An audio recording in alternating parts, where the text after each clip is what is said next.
We ask the questions. What is needed in the world?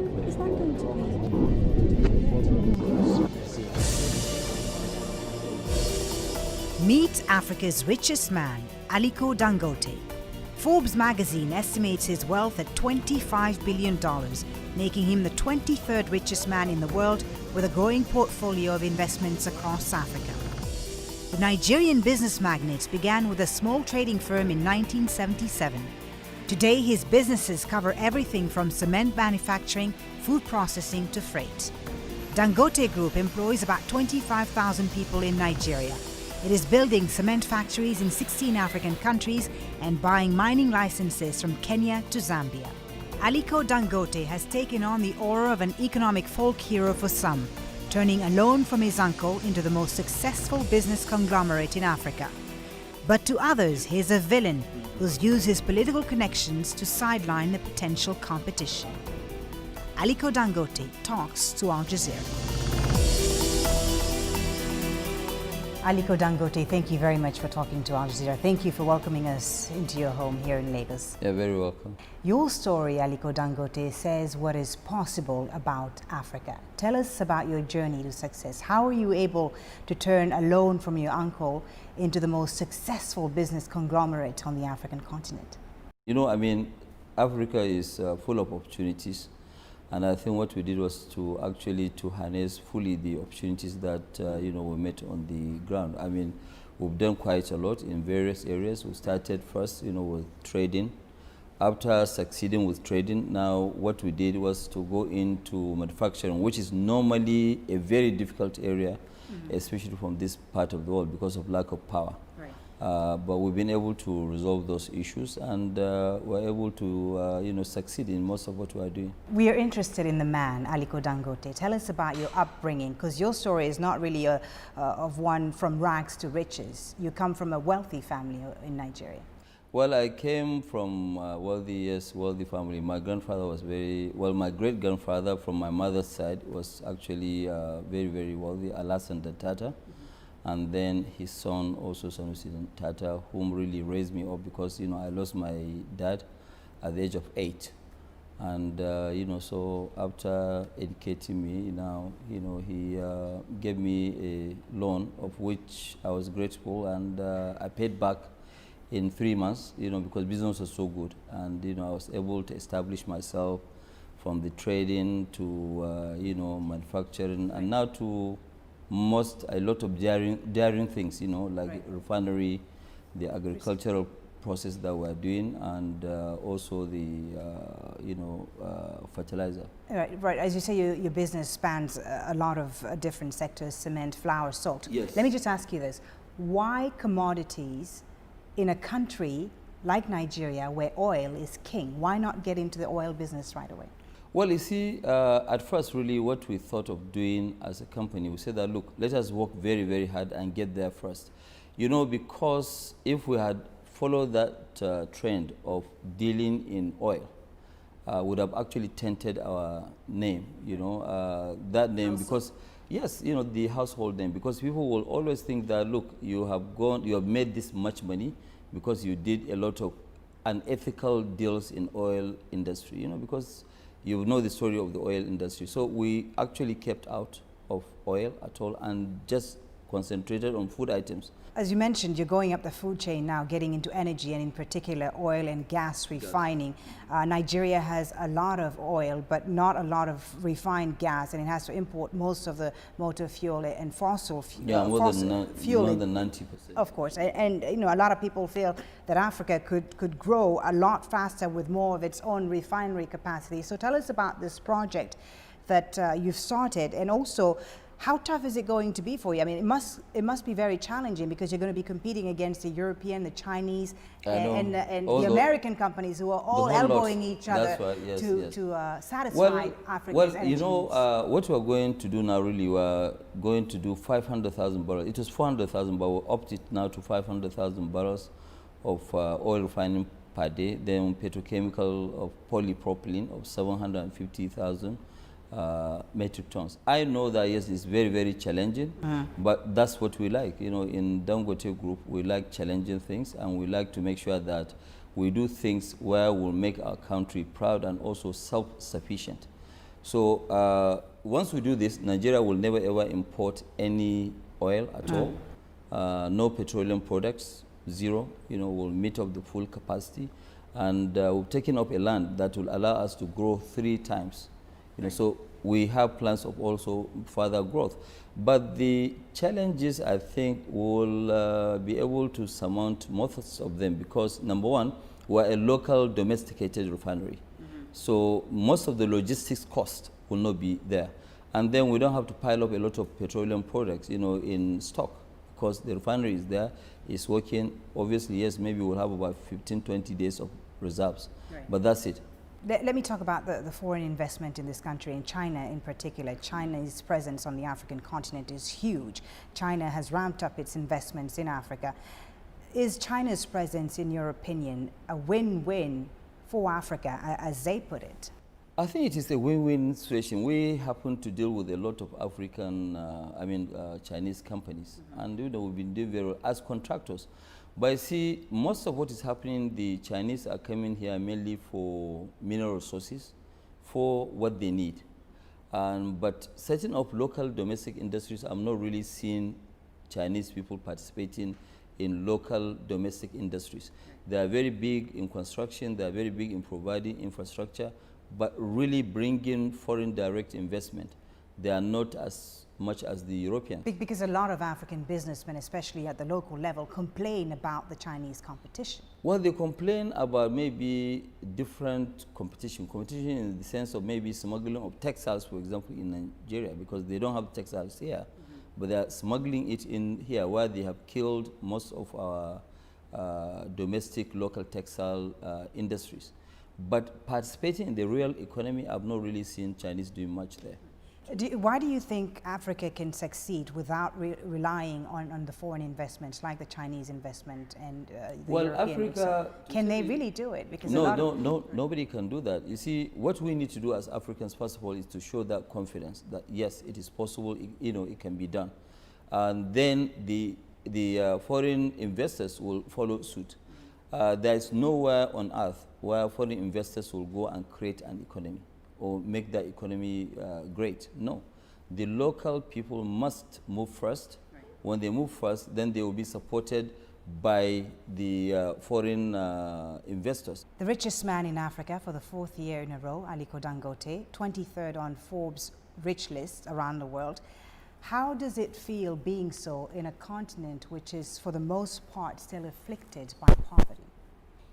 Well, it feels a little bit odd, yes, it's true, but then it gives you a lot of thinking and responsibilities. You say, okay, fine, what do I do to impact humanity? And that's why we do quite a lot in terms of our foundation. We spend average of $100 million in Dangote Foundation, which we set up in 1993. And then again, I've just did additional endowment to the foundation, which was $1.25 billion. With that, yes, we do that on the philanthropic side. But then, in terms of creating of jobs, we now have this farm which we have developed. I mean, we're doing almost about 120,000 hectares of rice land, and then we are doing 260,000 hectares of sugar, which we are targeting to do 1.5 million tons of sugar in the next 5 years. This will create 180,000 jobs. So you feel like you're giving back, you're doing enough? Well, we're giving back because we're creating quite a lot of jobs. We're not doing like other Africans where most of the money is in the bank. Right. We don't keep any money in the bank. Whatever we have, we fully invest, and we keep on investing. And that's what we do. Let me ask you something a bit more personal. How do you stay grounded? I mean, you seem like a very simple and humble man. Usually in Africa, when people are rich, they tend to flaunt it. I speak here from experience. How do you stay grounded? Which experience did you? I wasn't rich, unfortunately. But from the different things that I've seen around the continent, even when it comes to the leaders of the African continent. I think really tell you the truth, my upbringing from my late grandfather really helped me quite a lot. He was a very, very humble person, and sometimes he used to drive himself, and that's what I do now. Even on weekends right now, once I finish this interview with you, I won't go out to the driver. I'm going to go alone, and I'm going to drive myself. I mean, I feel safe, and really I don't have any issues, with that. It's always better to be humble. They say that no condition is permanent. So I want to always run my life, whether I have money or I don't have money, I can run it, and it's true. I'm sure your life is more expensive to run than mine. I don't know about that. Well, I'm sure. Nigeria is Africa's #1 oil exporter, as we've said, but also probably the largest importer of petroleum products. A paradox, because really it's a system that's full of corruption. There's no denying it. So you've said, and I've heard you say this in several interviews, that corruption doesn't stop business. What do you mean by that? Well, corruption doesn't stop business. There's no country without corruption. Even our own in Africa is well pronounced because we have very weak institutions. What you need are very, very big institutions so that when you cross the line, there's somebody that will deal with you squarely. But, be it in America, in Europe, or anywhere, these are countries that also have corruption, not at the same level with what we have because in Africa. But in a country like Nigeria, for instance, sorry to interrupt you, Nigeria is ranked 144 out of 177 on Transparency International list of corrupt countries. Okay, I don't know the number. But it's known to be a notoriously corrupt country. So my question is, your journey to the top in a system that's notoriously corrupt, you must have had to pay some kickbacks and so on. Let me tell you something. We have actually never ever paid anybody any kickback at all. Never. And that never, honestly. But when you look at it also, when people were busy getting what you call waivers to make money here and there, we don't do it. If we really wanted to make money, especially that I've been close to almost every president that has passed through that seat, I would have actually, gone into oil. Yeah, I told you, before that we decided not to go into oil because we don't want to be tainted. So you don't have to pay. It's not everybody. When you say yes, you cannot generalize that, yes, it's a corrupt nation, everybody is corrupt. No, it's not a generalization, but the reality is that. It's true, but there are also a lot of people who are busy fighting the corruption.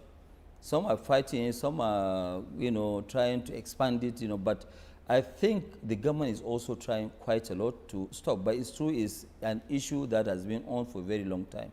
Stopping it in one day is not possible. Do you think the government is serious, this current government is serious about tackling corruption? I think yes, they are. They've been, saying it. I'm sure you must have heard them maybe 10, 20 times, but they are very serious about it. There's no nation that will allow corruption to go deep into the society. You try and stop it, yes, people will fight you, but you have to fight them. As a government, you have all the powers. But that's why I also mentioned we need very strong institutions. Very strong institutions will help Africa a lot. And Africa lacks these strong institutions. Right. You've alluded to this, that you've been very close to the Nigerian government. They've supported your venture. At one point, your company had exclusive imports rights in sugar, cement, and rice. No, we have never had exclusivity. But you have, there was nothing like exclusivity. There was nothing like exclusivity? Nothing whatsoever. Nobody, in fact, right now, if you look at it, let me give you an example. We have invested heavily, maybe $6-7 billion in cement alone. But some people are saying, no, we're not happy because they are too big in the, cement business. And this is what my question is. What do you respond to those who criticize you and say that you've benefited greatly of government favoritism, which has allowed you to collapse all competition and small business in Nigeria and establish yourself as a sole importer or manufacturer? What do you respond to those critics? Well, first of all, there was never any time where we were the sole manufacturers or sole importers or whatever of any item. It has never ever happened, only maybe during when we took risk. Let me give you an example. There was nothing like sugar industry in Nigeria. And everything was imported, maybe small, the farming side. We took a risk in 1999 and opened up a refinery which we built with about $250 million then. Okay, so if we are the only ones having that sort of refinery, nobody was stopped. How can you say that somebody has given us a license? We are not giving a license to operate alone. Okay, what normally government will roll out, like right now, let me give you an example. Government has rolled out their agricultural policy on self-sufficiency in sugar. Okay, nobody is investing, maybe two of us. So tomorrow, when we are successful, somebody will rise up and say, ah, no, this is a monopoly. It's not a monopoly because nobody has been stopped. That's number one. Number two, government has always been begging people to come and invest. So if we hit the call of government to go and invest, is that a problem with that? But can you understand that some people may see your close ties with the government, whether it's former President Obasanjo or the current government, as they can see it as a sort of favoritism? Could you understand that? Let me tell you something. You know, during the regime of Obasanjo had never ever given me anything directly. And you know, I know that but you helped finance his campaign, according to it. No, well, you know, whether I finance his campaign, but when I finance a campaign for anybody, it has no relationship. There are some African presidential campaigns that, yes, we fund, or we are part of the funding, but we have nothing to do even in the country. What we are looking for is good governance. Okay, so today, for example, you know, during Obasanjo's regime, which favors were we given? The greatest thing that we have actually hooked on was that Obasanjo said that, look, importers of cement, we don't want to see any imported cement. What we want you to do is to make sure that you go and do a backward integration, produce the cement locally. We have everything, and that's what we have been able to prove in 7 years.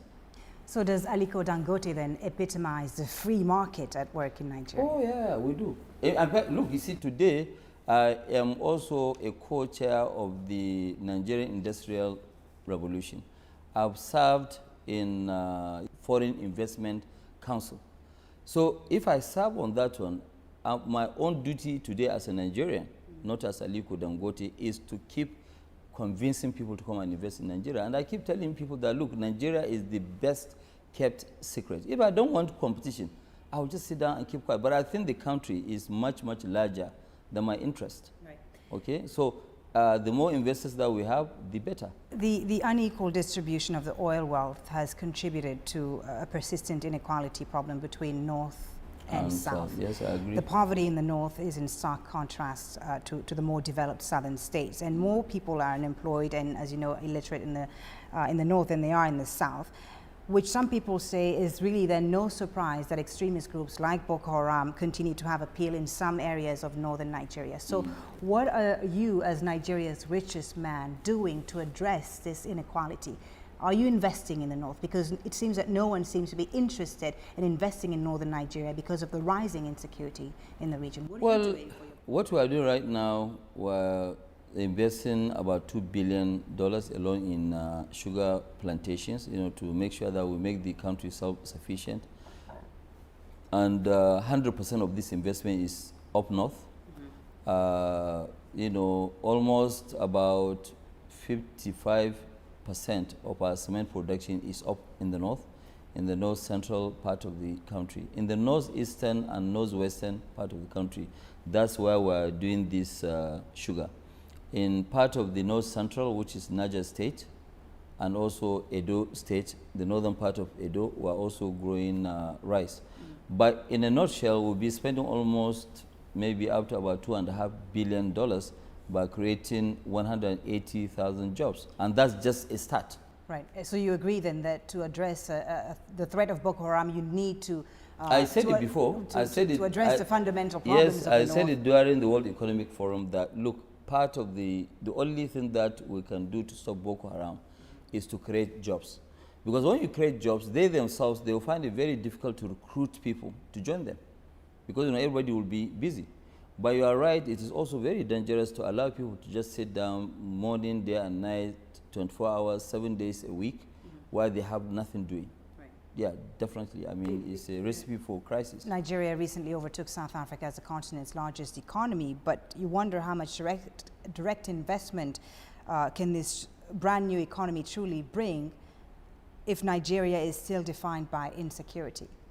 Well, what do the people, the investors that you deal with, the foreigners that you deal with, what do they tell you about this particular issue? Well, you see, it depends on the appetite of the investor But I can assure you the insecurity and all the challenges that we're facing, it's true, we're facing. It's not good for me to tell you here that we're not, because it's a well-known stuff. But also, it does not stop people who really want to invest. Because the country is very large, they can invest in some. Do you think the government sectors. has handled this security issue well? I think they have tried, their best, but they need to do more. That's the truth. I'd like to talk about religion, a sensitive issue in Nigeria. You were educated at Al-Azhar University, yes, which is the highest institution of Sunni Islam. What role has religion played in your personal life? I'm actually very, it's not always good. Whether you are a Muslim or a Christian, it's not good for you to be too extreme in your own religion. We all worship the same God. It's just different of beliefs. You believe in this or whatever, but religion is something that is between you and your God. And I personally don't believe that, I think we should practice mostly what they are practicing here in the South, because in the South you see that, yes, somebody, even in the North, I've seen some of my friends, they are married Christian, women, and they did not ask them to change their religion. So more tolerance. Yeah, so it's not even allowed. If you want to now go and marry a Christian, if I'm going to marry a Christian lady now, unless she believes in my religion, I'm not going to force her to change. What do you respond to those who blame religion for the social, economic, and political state of Nigeria today, who say that the lack of separation between state and religion is really the main problem in Nigeria today? Do you agree with that? No, I don't really agree with that. The state does not really play. It's a very liberal, state. It's a country where we say that we're secular. There's actually you not. You say that you're secular, but is it practice? I think it's practiced to a certain extent, but some politicians used to play with religion, which I think is very, very bad and dangerous. It's not good for anybody to use religion as a game. That is between you and your God. So I think they shouldn't. Really.